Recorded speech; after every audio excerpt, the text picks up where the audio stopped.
Hey, well, welcome. Good afternoon. This session is Sharing Circles for Conflict Resolution and Restorative Justice.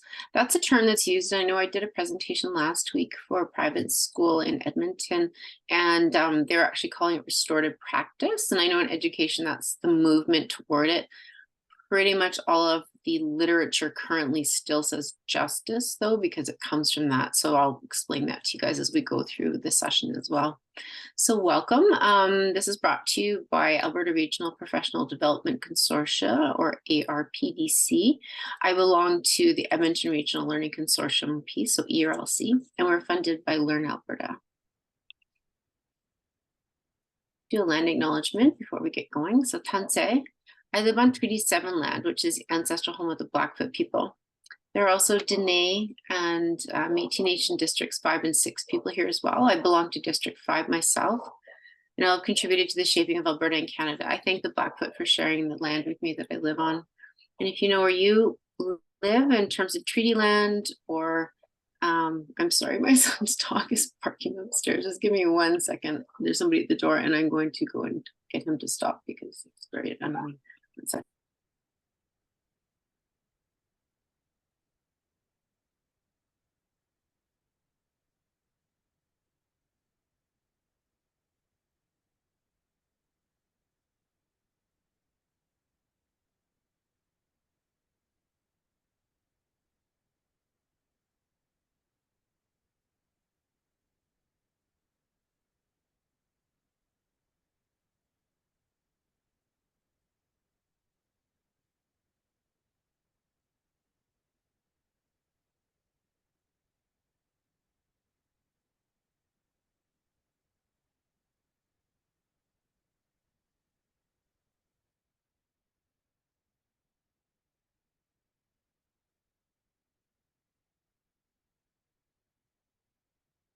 I'm very sorry. This is part of the problem working from home. I just had a large freezer delivered and they left it on my doorstep. That's why the dog was barking. So I'm sorry.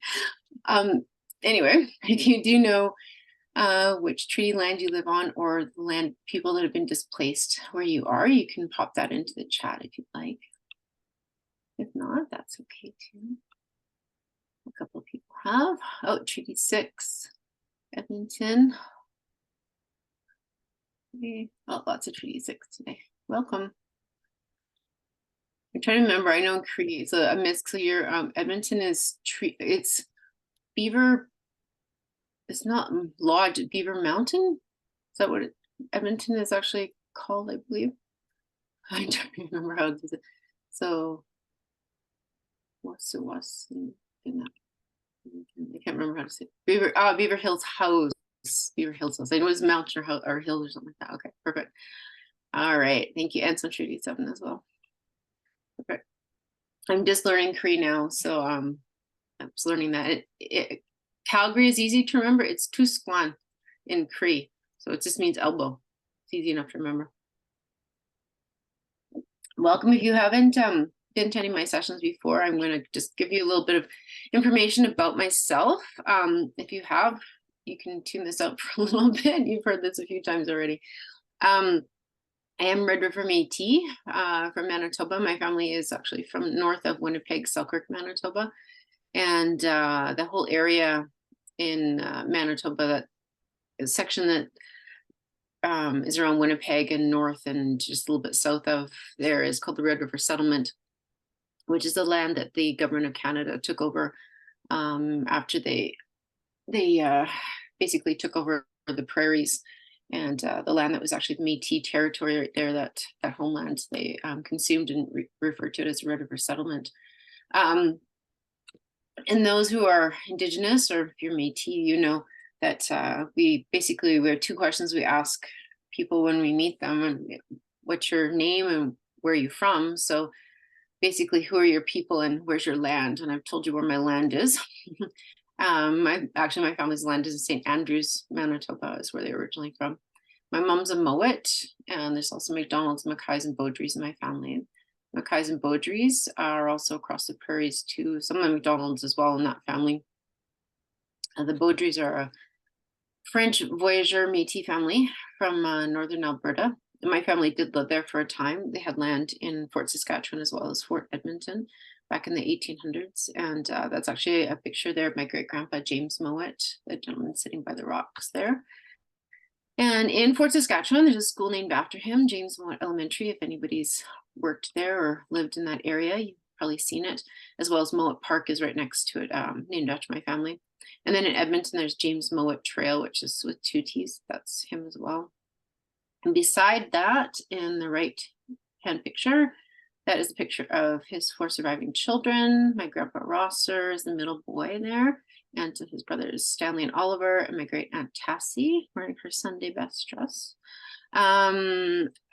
I started teaching in Winnipeg in the same school division that I graduated from. I went to school in Winnipeg, and yeah, in Seven Oaks, and so that was in the core area of Winnipeg. And there were, well, if you know Winnipeg at all, you know that there is a very high population of Indigenous peoples there, and particularly Indigenous students in the schools. And in the late 80s, there weren't a lot of Indigenous teachers, and I was the only one in my school actually that was. And so they often had me come and work with the kids, especially the girls that had come right from the reserves at that time, because the economic conditions were very poor. I mean, things are tough enough now, but they were quite poor then. And so working with the girls and talking to them, especially, and helping them out, and, you know, kind of getting them past some of their stresses and worries at that time. And so I've really worked, even when I worked in a homeschooling program for 13 years, I worked with kids that were special needs, but also they would give me the Indigenous families in this area, particularly because I was the only one that I guess really had the background to be able to relate to the families and be able to help them and understand some of the issues that they had, in particular with their kids that they needed help with. And so a couple of years ago as well, I took a contract with Ignite eLearning Online, and in concert with KTCA, or Kataskanau Tribal Council in Red Earth Creek, Northern Alberta, to take their outreach program for grade 7 to 9, and basically coordinated it so that all the kids could work together, all the different grades in different areas, and the core subjects as well. It was based around the season, so fall, winter, spring, as well as it was land-based learning, or now we're going to culturally based learning is the new term, as well as the Cree language and Indigenous ways of knowing for that particular culture. And I decolonized the materials that were available for the kids. And they were very happy with that. And the elders took what I did, and they were very pleased, and added their teachings. And so I was encouraged to continue with this work. And in particular, my focus is mainly in 2 areas. It's how to help teachers infuse Indigenous ways of knowing into the curriculum. And this is one of those sessions, really, right?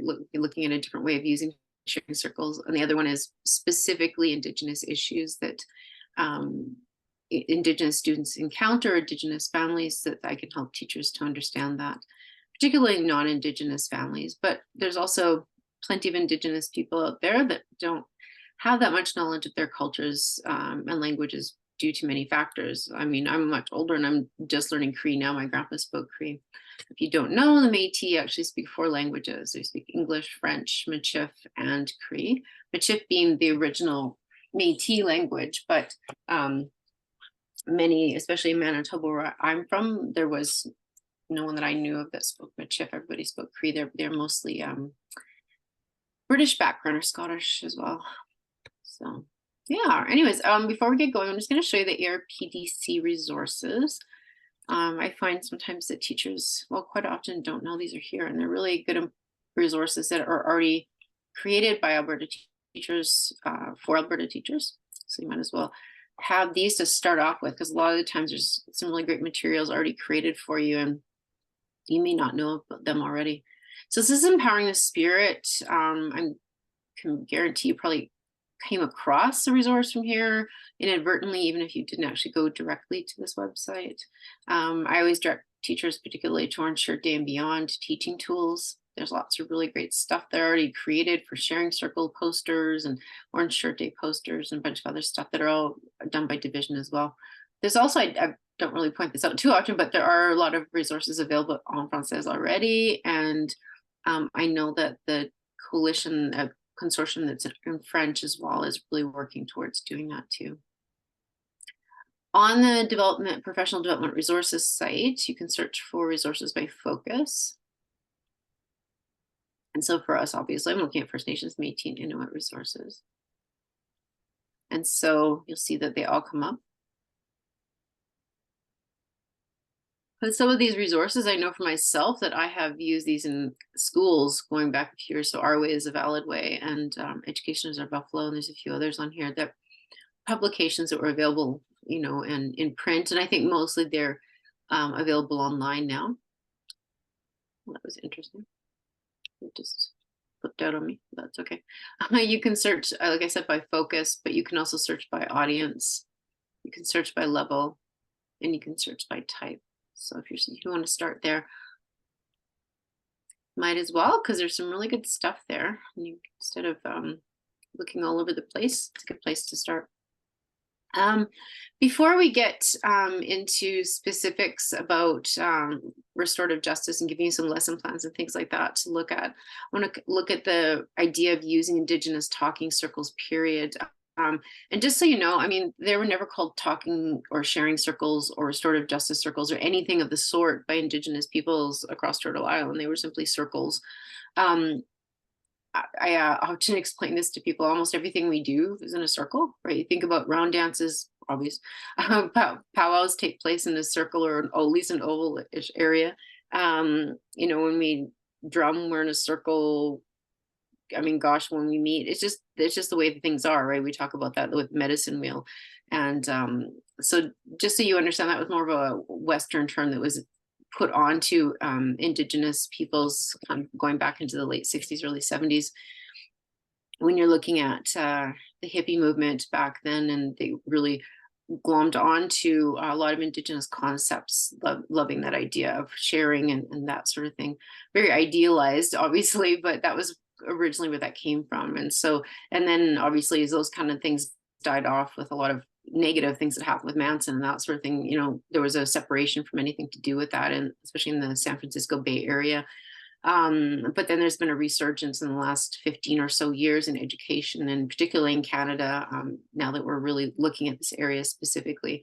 So when you're remembering that as well, and the idea of restorative justice does come from Indigenous teachings as well. So there's a number of groups that go around and they do these teachings about restorative justice and using sharing circles and things like that. And if they're not identifying that this comes from Indigenous culture, they're actually appropriating again, information that is Indigenous. So just so you guys know, they perhaps correct them, but I'll give you a little bit of background information about just using circles, period.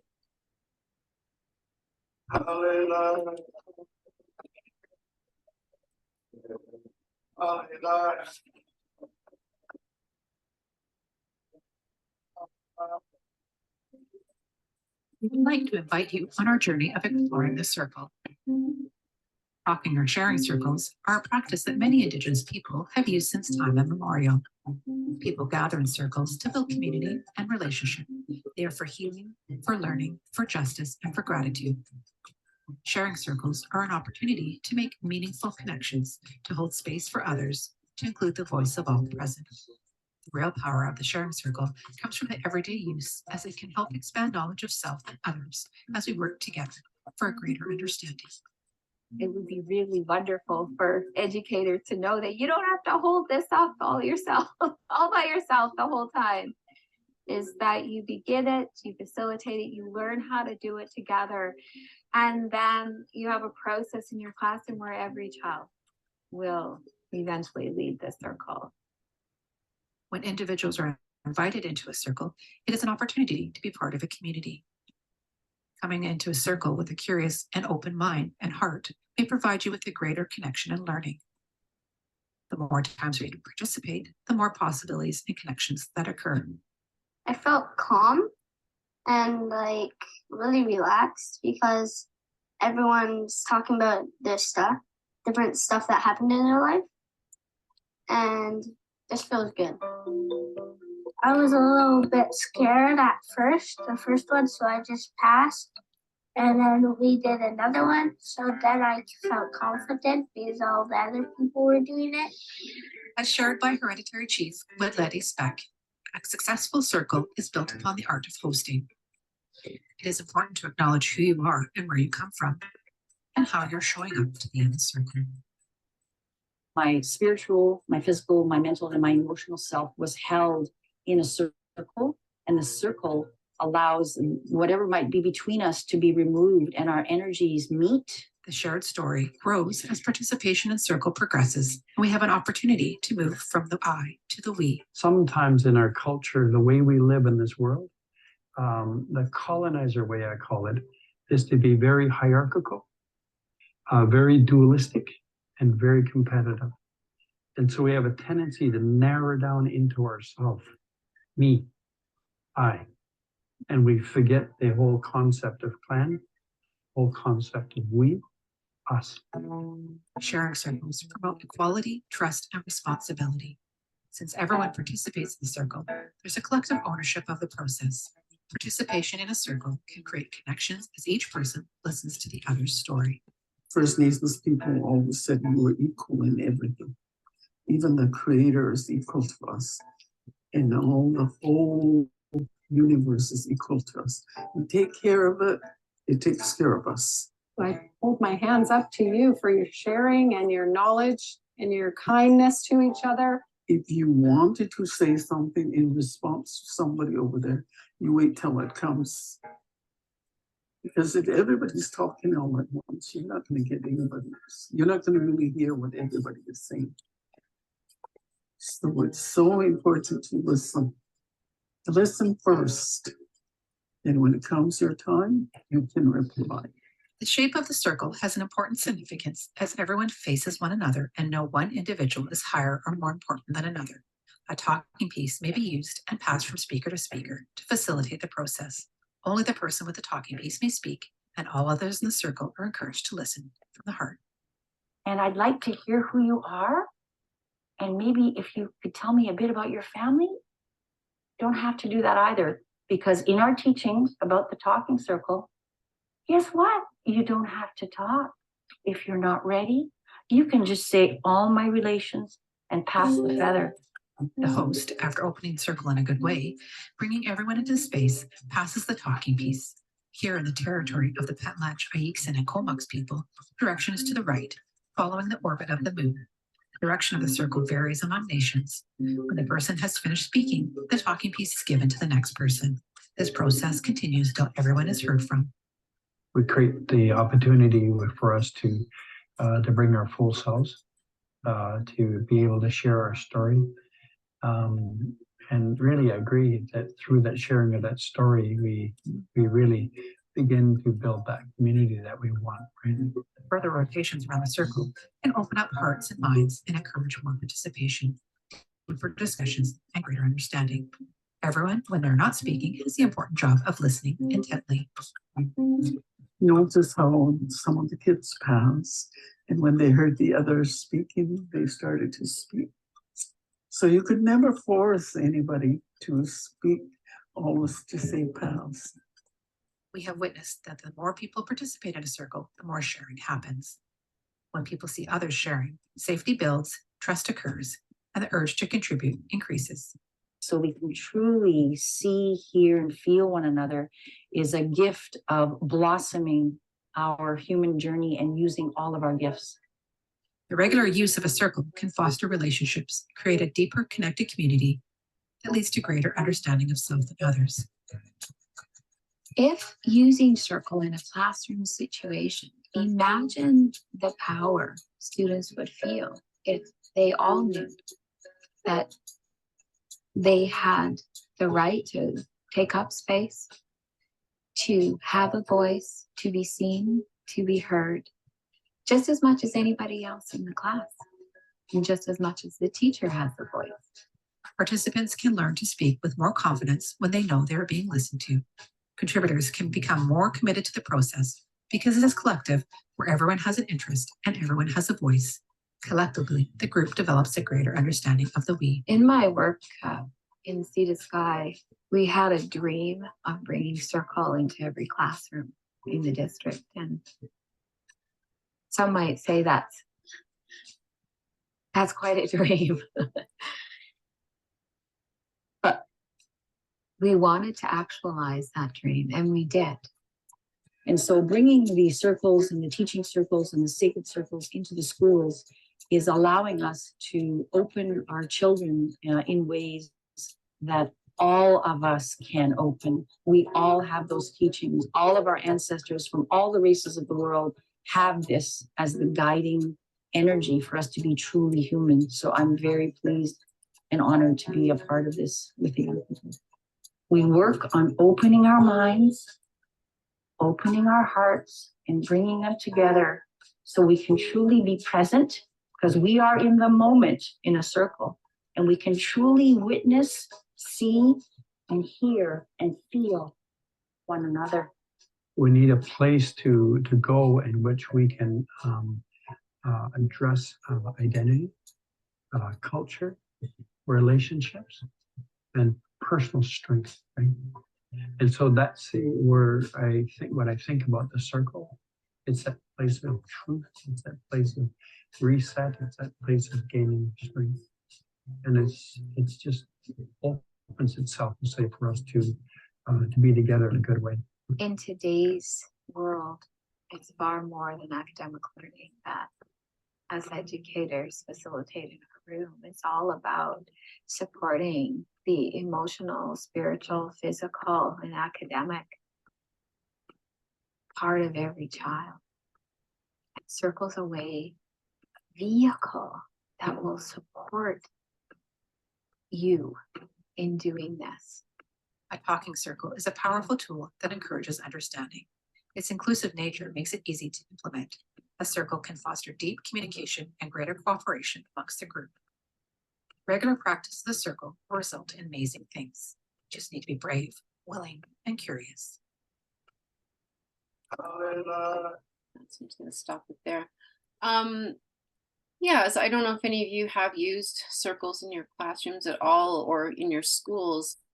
Last week when I was in St. Albert and I was working with the school division with their First Nations Métis Inuit team leads and the administrators from some of their schools that had come with them, we had a sharing circle, and it was actually very powerful. It was actually very overwhelming as well. I'd had quite an emotional day finding out that somebody I know, a friend of a friend, had passed away. He had been addicted to drugs and alcohol, and he had a heart attack. And I didn't know exactly why he had passed away, but so I was just a very emotional person at that point too. But we were talking about using Indigenous ways of knowing in the classrooms, and this is the second day that I'd worked with them, and we went around and shared, and the teachers were sharing, and you really got to know each other a lot better after that. I actually ended up, it was not my norm. I'm not normally that emotional around, especially in professional situations, but I actually started to cry once it came back around to me because it just really hit me. I said, you never know with any of the kids you have, but especially because my focus is Indigenous students, the impact that you can have as a teacher just really hit me as we were talking about it. The impact that they could have even if they planted. I talk about this often too, is planting a seed, and the seed is planted in darkness. People are afraid of darkness, but it's a place where many things start and they sprout and they grow from, right? We're afraid of our darkness as well, but as Indigenous people, it's that looking for that balance as she was talking about, and we're not supposed to be afraid of the dark parts of us as well. We're supposed to look at what can we get from that and what good can we bring from that, and talking about that, planting that seed, and then it sprouts up into the light, right? And talking about that. And I think it's a powerful tool. So I'm going to move this ahead, to use as teachers, but also to work together, to use as a staff and people. I think it's really important for everybody to be using it together as well, and not just with the kids, because if you practice it yourself, then you know how to do that. Anyways, I'm going to get into the meat of this. And talking about honoring the culture, as I said, it's really important to understand where this comes from. And a lot of groups I know across the country and even across into the United States and that go across to schools and to communities, and they use these teachings and they're not Indigenous, and they've taken them and they're not even acknowledging that that's where they're coming from. So I think it's really important to understand that. The other part of it is that talking piece that they mentioned. I used a feather when I did my talking circle or sharing circle. last week, and I explained to them that you don't want to use, a lot of people use a talking stick unless you bought one from an indigenous maker or you have made one with the teachings that have gone with that from the cultures that actually use those. And the Cree, I don't know that that's a thing. I know that some Ojibwe use that, and other groups of people. But again, unless you've received those teachings, you should use something else like a feather or a rock or whatever it might be that you want to use. But otherwise, that's appropriation as well.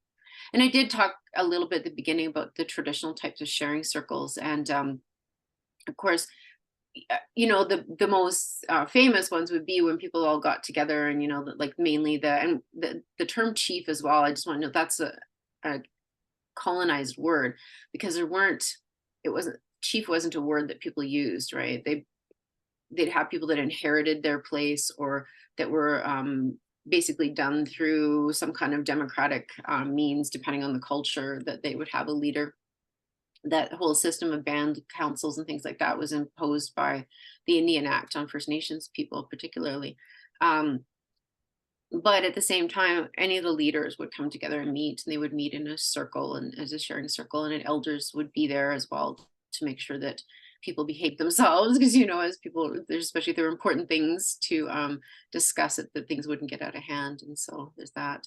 The sharing circle protocol, I like that video as well, because it does explain a lot of what goes on in a sharing circle. So you guys saw that, right? And there's a link here as well for Pass the Feather, which is a local Calgary lady I know that actually has this website. And I'm not going to go through all of it, because I just like that video, like I said, does a really great job of explaining that. She does have this talking feathers, you'll notice, instead of a talking stick, for sharing and restorative justice circles. And so there's a little bit of an explanation on there, some really nice, little one in a circle, we're all equal, no one in front of you and no one behind you, no one above you and no one below you. So that's really important to understand. And then some protocols as well, if you're not sure, and then some ideas for restorative justice circles themselves, getting into that a little more detail. But you can, once you get the slides, you can go through that as well. It's I think it's really important as well to understand that the idea of restorative justice, as we get into that, we can talk about many different ways that we can use circles, right? So I've got a whole different list of things that when I do sharing circle presentations, I talk about. These are many different ways that you can use a sharing circle once kids understand it.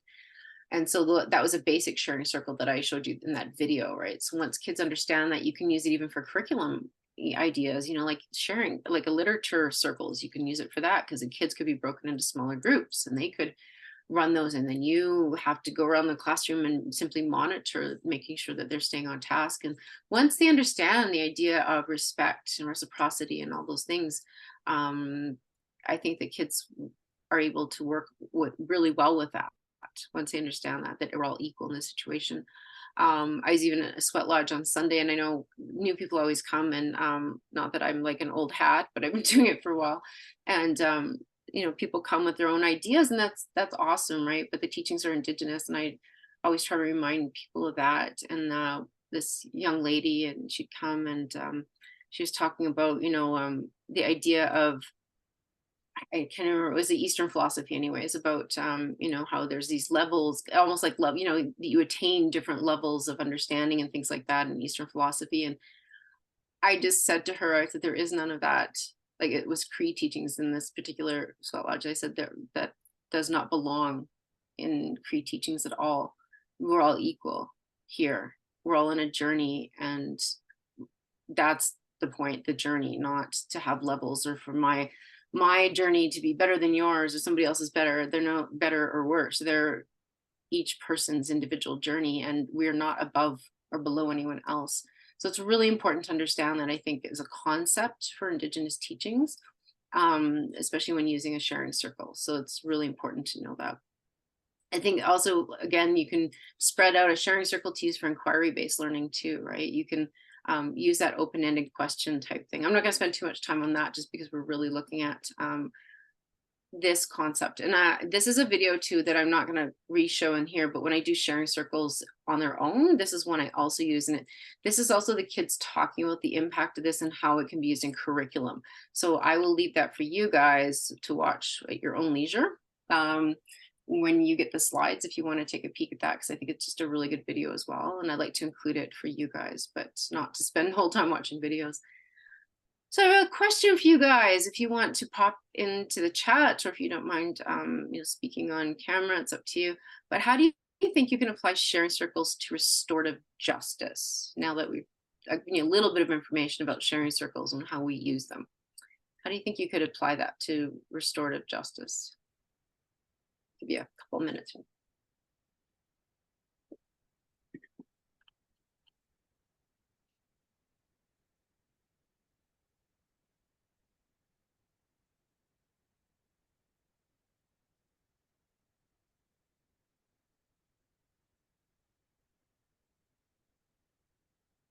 You know, sometimes it can take a while. I don't want to scare anybody off either.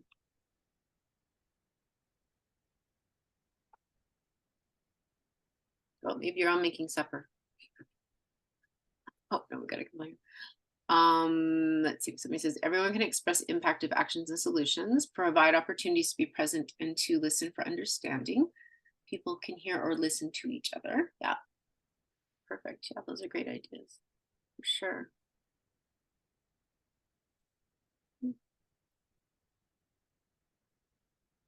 Right. Well, I'm gonna go on. If anybody pops anything else, then I'm gonna keep an eye on it. I first want to talk just about the implementing them and the benefits. And you can already see some of the things I've gone over and just in the video, the presentation there. It can foster a lot of things in a sharing circle, and restorative circles really talk about that fostering turn taking, right? At the very basics of one, increasing respect for each other, especially when you have adults in the circle as well.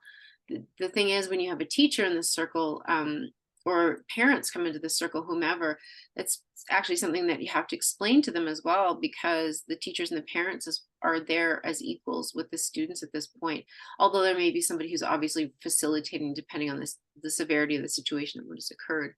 And I will show you different kinds of circles as well that you can do.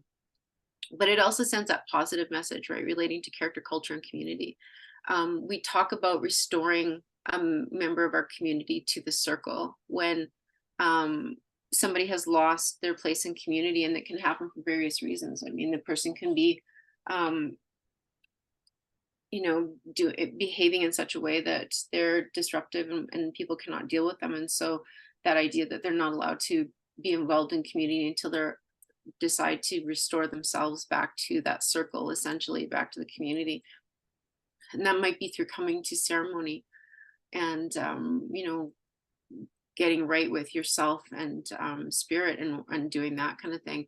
It can be just making atonement basically for whatever you've done, and going to that person and asking for forgiveness, and showing that that you do feel sorry for what you've done for whatever reason, and explaining that. And the person is welcome back, and that's how they're treated. So that's really important to understand. They also work on a much deeper level too, right? When we talk about that, when she mentioned at the very beginning too, we talk about, the cognitive, which is, obviously the academic piece, but that developmental piece, the social, emotional. We talk about the spiritual piece of a person too, which doesn't have to be a spiritual practice, but just the spirit of the person, that part of us that makes us who we are and gives us life. And that's the first thing you can see that's hurt in a child or any other human being when something goes wrong. You can see that automatically, that that's her spirit being hurt, and we can see that, right? So you can really do these circles.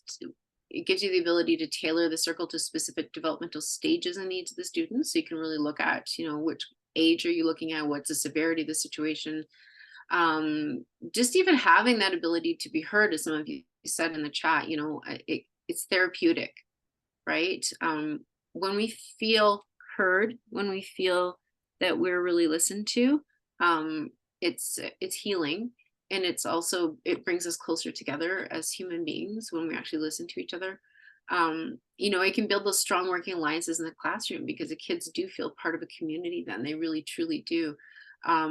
it really can build those reflective and metacognitive skills that are so difficult sometimes to build with children, you know, especially the shy ones that have a hard time articulating that, or those children who don't quite have, you know, at that developmental level, they're having difficulty in that area, that we can help them with that. And then building those social relationships, right? So we have a greater participation, and then giving students a greater voice. It's just really important. There's lots of different ways to do that. So there's a variety of ways that you can do this. It's really important to identify the goal of a restorative circle. And then there's guidelines for conducting a restorative circle, and then there's circles of practice. So we'll look at a little bit of that from this document. So,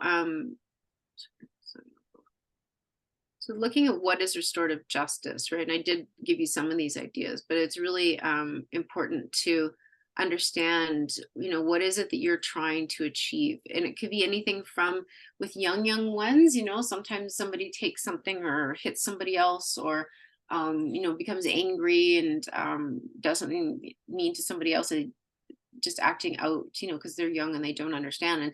And even up to being older and actually getting into something that's, you know, quite severe and hurting somebody else. And you know, and there's times when obviously authorities have to be brought into it, but even in those cases, the authorities can be brought into it as a restorative justice circle to help with that, so that it does not spiral out of control and become something that is so punitive and scary for everybody involved. And that can also include the parents, the, you know, the authorities. It can include the teachers, the students, everybody. So looking at that, right? So as you can see on here, there's a number of different ways, and there's a circle guide that there's a link for as well, called Circle Forward, and it's actually a 433 page guide that you can also look at. It's linked there, and they give you lots of different ideas for using them. And right here, like we've got talking about having a circle keeper and the setup and the centerpieces. You notice in that one video that they had a centerpiece for doing that. Talking about having an open ceremony, like a talking piece, community agreements, and that includes the adults. What are we agreeing to? And there might be prompts and rounds, because in this case you've got a specific thing. And I know for even the one that I led, I had a prompt, and I said, you know, this is what we're working on, so let's discuss this and focus on this area. So if you guys, but I didn't make them stick to that. I did say, well, if you know, if you wanted to say a couple things about this particular subject, however, if that's not something you want to talk about, you want to add something else, feel free to do so. Just keep in mind time, because we had a lot more people there than I thought we'd have. So just kind of keeping an eye on the time, because it's getting close to lunchtime for people. And then closing it up or wrapping up, and we call it closing the circle, is when we do anything in a circle. So yeah, just some ideas. I know this is pretty severe because this is US, but lots of different things happening in the States. But there's also some reflection questions on here too. And then there's some links on here too for resources. So Indigenous Peacekeeping Initiative, which I think is really important. A little book of circle processes, restorative circles, creating a safe environment, and then just another video as well. So things you can look at.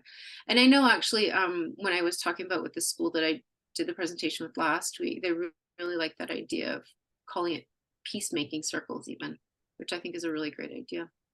Again, another video you guys can look at in your own. This is actually in Oakland, California. And so I just thought I'd point out a lot of this research actually comes for schools, comes out of restorative justice practices in the states that they've tried to implement. And this would be in non-corporative order operated prisons in the US.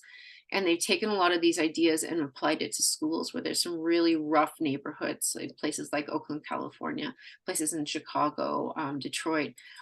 They've implemented using these in these different places with the kids to try to maintain them and keep them in school, even though, you know, the kids may have gone to jail for a period of time or gone to juvenile detention or wherever it may be, and then trying to bring them back into the school and restoring them to that, so they'll finish school and they'll keep going. So that's something as well you can look at. But I do want to get through some of the activities to show you. And then there are some lesson plans in here as well. So these are some restorative circle activities. And this one I like too, because it has 7 steps for facilitating, you know, meaningful circles. And some of the things we have talked about, but I think it's nice because it goes through kind of step by step, as you can see, so that co-create a safe and supportive space, right? To take the time to foster those relationships and talk to all those who are involved. I know it's hard because often we're so rushed, but in this kind of process, especially when you're trying to restore a child back to the community from something that they've done that has violated somebody else's space or person, it's very important that everybody is involved in the relationship piece. And Indigenous teachings, that's the most important thing, is to have those relationships. And we can't restore things, we can't get along with each other unless we in fact restore those things. It's really important. So that be prepared, the planning ahead, obviously looking at what is the theme, or what are we looking at for the students' interest in looking at this, looking into this, obviously inviting the students to share their experiences and talking about how to share those in a positive way, in an effective way. And then talking about whoever's leading the circle to acknowledge, paraphrase, or summarize, or practice empathy, all those things, right? In trying to make sure that everybody's on track and understanding each other. So, obviously that kind of reflective language, like what I think I heard you say was, or what I believe you said was this, and confirming it with that person. Yes, that's what I said, or no, that's not what I said. That's not what I meant, or that is what I meant. And then hearing from everybody and then bringing it together, so we can talk about all sides. Explore what it means to be an effective ally. Looking at how you're there to try to heal things, right? You're not there to be an adversary. So that's really important, as well as all the people that are there. And really touch on those different things, that there's things that do occur that are, kind of outside, and talking about those systematic issues, especially for Indigenous students, or students of color, or like the BIPOC population, and talking about those different things that they have come up. How do we deal with those situations? This is a really good one as well. It's got some really nice materials on it here, just restorative practices at Schoolcraft Community Schools. And they do have different information on this as well, as you can see down the left-hand side, but I focused on the circles. And there is a Google Slides presentation on here as well, on Introduction to Restorative Practices, so that you can look at that. Talking about restorative mindset, basic questions, and then using effective statements in the classrooms. That's there as well to guide you and help. And then this one is from Baltimore. Again, Baltimore, Maryland being a very intense place for students too. This is an entire document, a PDF, teaching restorative practices with classroom circles. And included this so that you could look at the different kinds. So they have, what I really like on here, they go through a lot of the stuff we've been talking about. Obviously, as you can see, they've also got a Circle Keepers Toolkit on here that you can look at. Part 2 is really interesting because it does have the variety of circle formats. So you can look at the basic circle, which we just saw. There's a popcorn circle where it doesn't have to go around from person to person directly. It can go back and forth across like popcorn. The fishbowl, or like that witness circle, spiral, feedback, wheelhouse, small group, that kind of thing, talking about that, and then building connections. And then part 3 is actually some lessons to introduce circles and introduce restorative justice concepts. So this is something that can be done in a classroom to introduce this, especially to get kids prepared if something does come up. How are we going to resolve this? We can use this idea. Doesn't have to be something big and huge and scary, but then if that does happen, unfortunately, then you have that already ready. And this is actually where I got this video from, Indigenous Education from BC, and they do have some other resources on here as well, so I included this. And that lady that was in the video, Evelyn, she's knowledge keeper, Evelyn Voyager, some information about her, and then also this book, which I actually want to get a copy of because I think it's a really cool one. I've seen it at some books displays and things like that. I want to get a copy, but the Sharing Circle, Stories about First Nations Culture. So it's also something you could share with kids too. If nothing else, it's good for you to look at, and just some more ideas as well. Talk about some response sheets from children. So you can do some of those responses to getting them to do even visually. As you can see, it doesn't have to be for the older kids only. The younger ones can, in fact, draw pictures of what they believe, just like we do with their journaling. And then this is the Circle Keepers Handbook, actually, that was referred to. And I did want to keep a link of this in here as well, because there's also, like I said, there's good information for teachers, but there's also some appendices in the back of it that there's good information. But as you can see, it's quite detailed. Get some really good information. it's not something I think you should be going into without really being prepared super well, right? And having lots of good information. So there's that. And then this is talking about specific incidents. And this is a really good one. So this is implementing conflict resolution circles in your classroom. As I was talking about, you could just go ahead and do that. And this is actually a sheet that you can download, which I think is really cute, on conflict resolution. It's a student facing chart. So talk about the different ways that we can get into conversations in a circle, like with those different types of circles that were listed. So you can download that. There's a download button for it, and you can print that off, and you can have it in your classroom, or you can cut it up and have it in different pieces and then show the kids, laminate it, that sort of thing. And then this one actually is a 3-day implementation plan, so that you could do this even school-wide, talking about conflicts and role play, and what if there was a real conflict, how would we do that, and how would we resolve that. And then I did show you some questions that were available, but this empowering education, actually, again, this is a lesson plan, and it's about 30 to 40 minutes, or you can do it in smaller sections, like I said, teaching active listening, conflict resolution, and restorative approaches.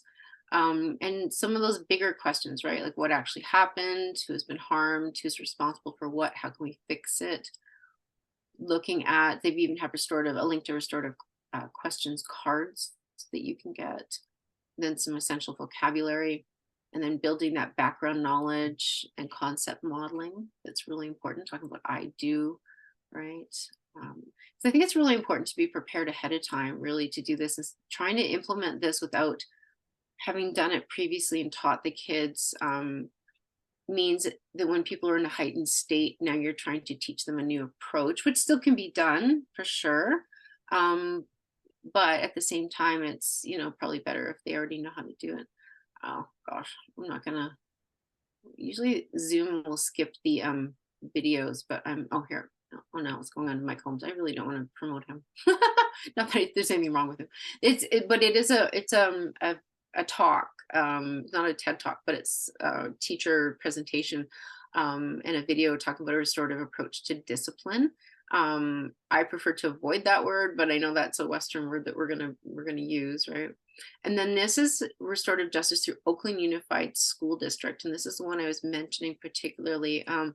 They have done a lot of work in this area, and they have a toolkit here, right, for elementary implementation, which I think is amazing, because so much of the stuff is for the much older children, right?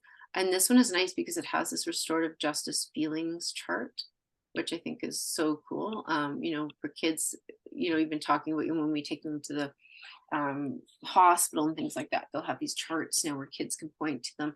And it's particularly important when you've got kids, that perhaps have exceptionalities, ADHD, autism, trauma, that sort of thing. Or just the fact that it's hard for kids to express their feelings. It's hard for a lot of adults to know how they really feel and to express that. So, looking at that. And then they've got a restorative and racial justice website. So looking at, because there's a high rate of particularly Black students and Hispanic students in their schools. So looking at that, they've got Fremont High School so there's more of the high school stuff on there as well. So they've also got some resources they created for during remote learning. And then there's some other videos on there too for talking about, this happens to be about Ramadan. There's a webinar as well there too. And then this is actually one of the videos that I linked to you guys to before, but talking about the kids and when they, meet together, and just, I think it's really important to hear from the kids' perspective, right? How do they feel about it? And how does this work for them when they start talking about it? Literally, they can run it themselves. The adults there just to be the, monitor of what's going on. After a while, they get into circle and they know exactly what they're doing and they lead it themselves, which is amazing. And I have to say that even for curriculum, kids can do this. Once they know how to use a circle, you can pretty much, they can call it themselves if there's an issue and they're having a problem. Or I even said to the teachers last week, I was like, if you're having one of those days when, I don't know, the moon cycle or there's too much sugar, I don't know, nobody's sleeping properly and the whole class is just going woo, and you have those days and there's a lesson you're trying to do and it's just not working. You can call a circle and just be like, hey guys, you know what? Let's just leave everything right now. We're just gonna go get in a circle and we're just gonna center ourselves and ground ourselves and just let's talk. Like, what's going on here? Like things are not the way they should be today. So let's just talk about that. And maybe that's just what they needed that day, right? Maybe you did too. And we just have to leave whatever's not working. If they're not getting the work done anyways, we might as well do that, right? Really important too, like there's a video in here, right? Native American rights fund on Indigenous peacemaking. So that's also stuff to teach them as well. You can look, and there's more video on YouTube there. But yeah, just lots of stuff. And they've got, you know, that pyramid here as well, talking about the supported reentry, which is important, which is what I was talking about, restoring somebody to the circle, like community building, and then restorative processes, etc. Right? So that's what we're aiming for. We want to restore them to the circle. It's important. So yeah, I'm just going to stop share now. And then I'm going to stop recording.